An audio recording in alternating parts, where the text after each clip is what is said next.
I dag skal vi kigge på, Zahra, Ja, Zahra. Z41. Se om lortet holder.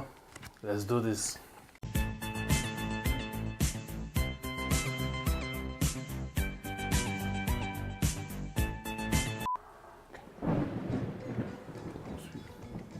Smager brændt. Ikke til uden. Åben ud.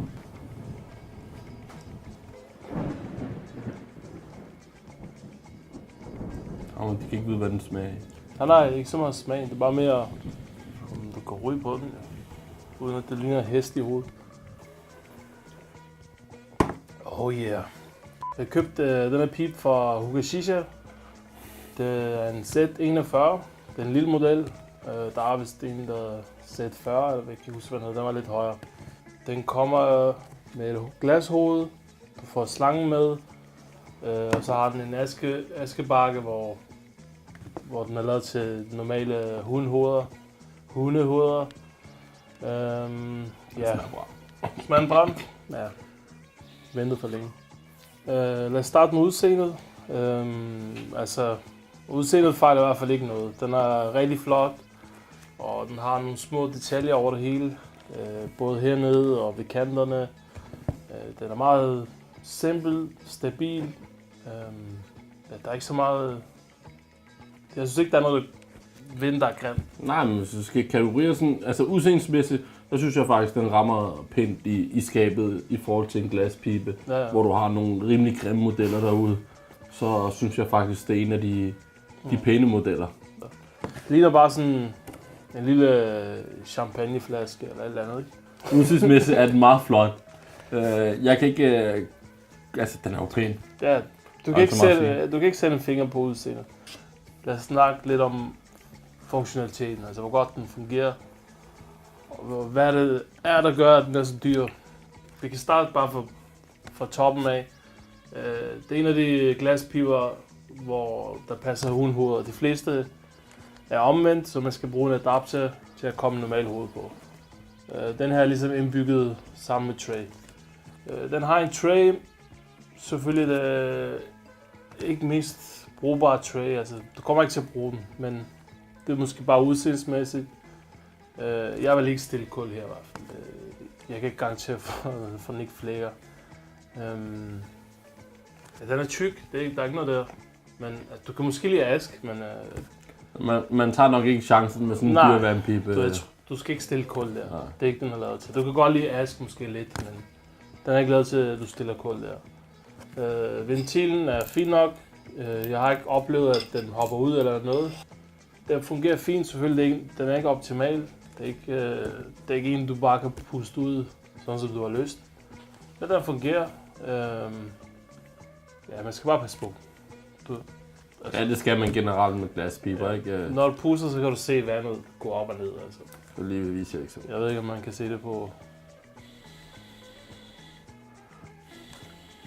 Jeg tror, de har fat den. Få lidt ekstra i. Skidt. Den her slangeadapter, den sidder rigtig godt. Den er selvfølgelig helt tæt. Der er ikke noget der. Men Cæsar havde den derhjemme, og den er bare knækket af. Den er knækket af lige der, hvor slangen går ind i glas, eller glasset går ind i slangen.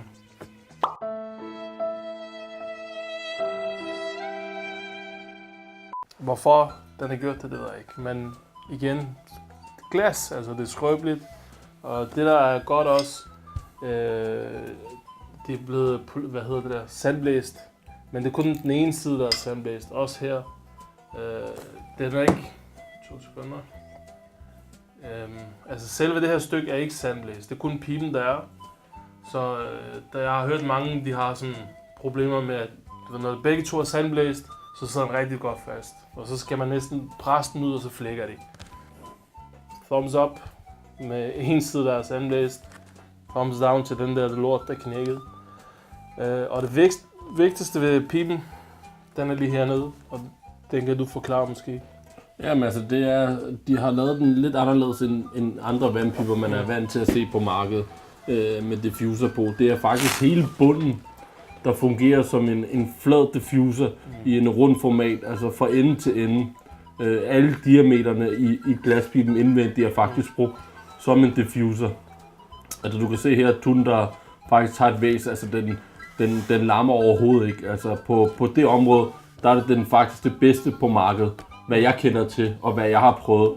Og vi har faktisk prøvet en del piber, så man kan sige, lydløs funktion på pipen er det absolut det bedste på markedet. Der er ikke nogen, der slår den. Nej. Du kan slet ikke mærke, at du suger. Altså, det er bare, som om du suger luft lige igennem. Eneste problem er, at der måske problem eller ikke problem, men der er ikke nok vand i. Jeg synes, den bruger måske sådan halv dåse eller noget. Ingen gang. Der er næsten ikke noget vand i den. Man kan sige også, at pipen har man set før, modelmæssigt. Ja. Altså niveau lavede den jo. Men det jeg siger, der hvor de har været exceptionelle i forhold til alle andre piber, det er selve den der diffuser-model, bunden er lavet af. Ja, så får du sådan en lille slange med. Det er selvfølgelig, jeg foretrækker ikke små slanger. Jeg kan godt lide, at det har sådan, hvor man egentlig skal have den hernede og så op til munden, ikke? Men den er lavet til bordet. Det er ikke meningen, det skal stå på gulvet. Så måske er det fint nok, du ved, den har den her højde. Det er bare ikke noget for mig. Mundstykket er lidt anderledes. Det er sådan lidt cobra-agtigt. Sidder godt i munden, og man kan godt pille den af, og så de der store D-hose, eller hvad det hedder. Den der ligner dildoer. Sidst, men ikke mindst, det er hovedet. Den er for dyb. Vi har ikke brugt den endnu. Det er ikke noget, jeg vil bruge. Altså, den er sikkert fint nok, men du kan ikke bruge Lotus på den. Bare ren kul. Den er for dyb. Jeg har ikke brugt den. Jeg kommer heller ikke til at bruge den.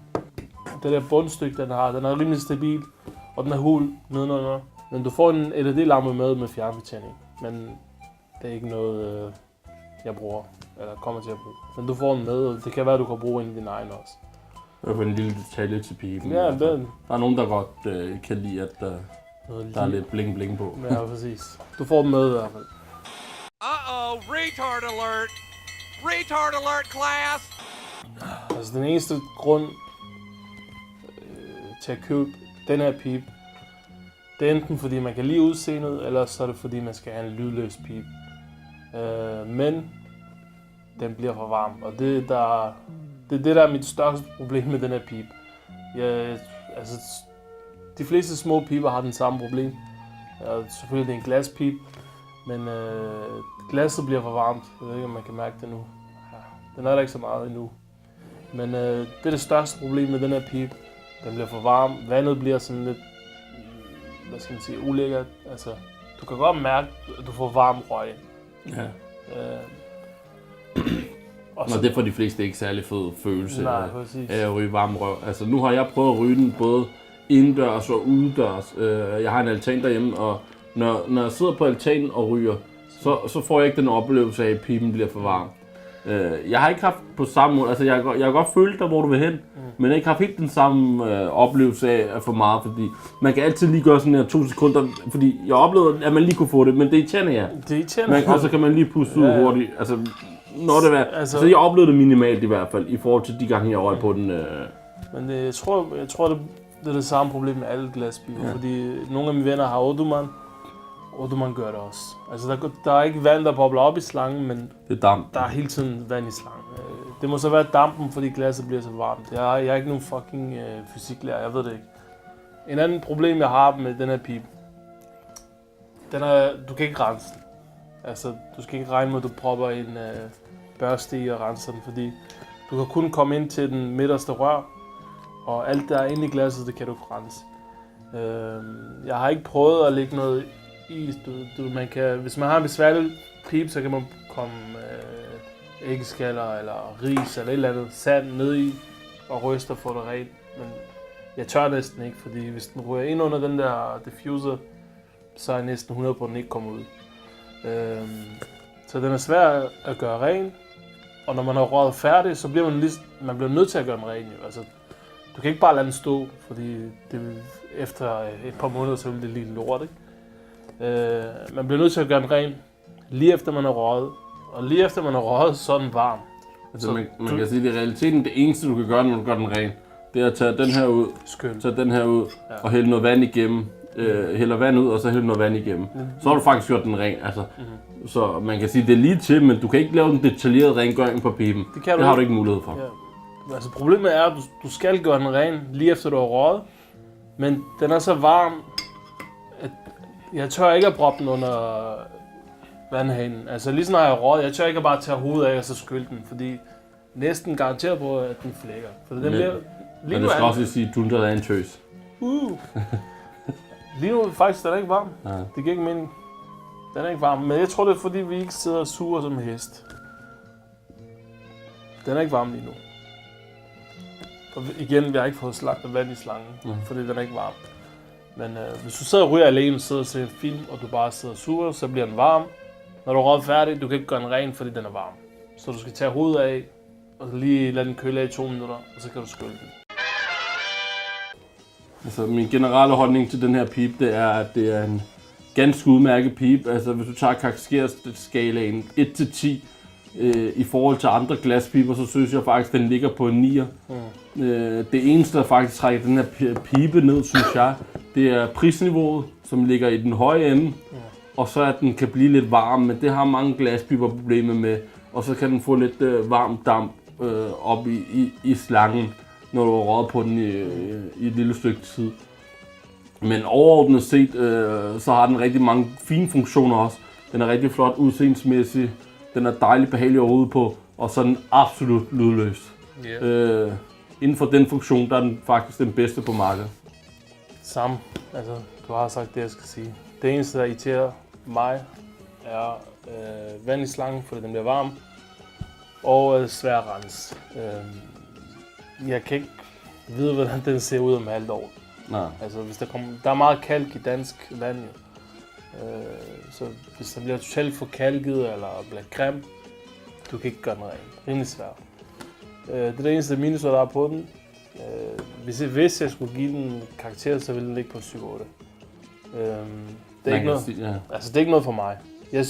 Jeg er næsten bange, når jeg ryger på det.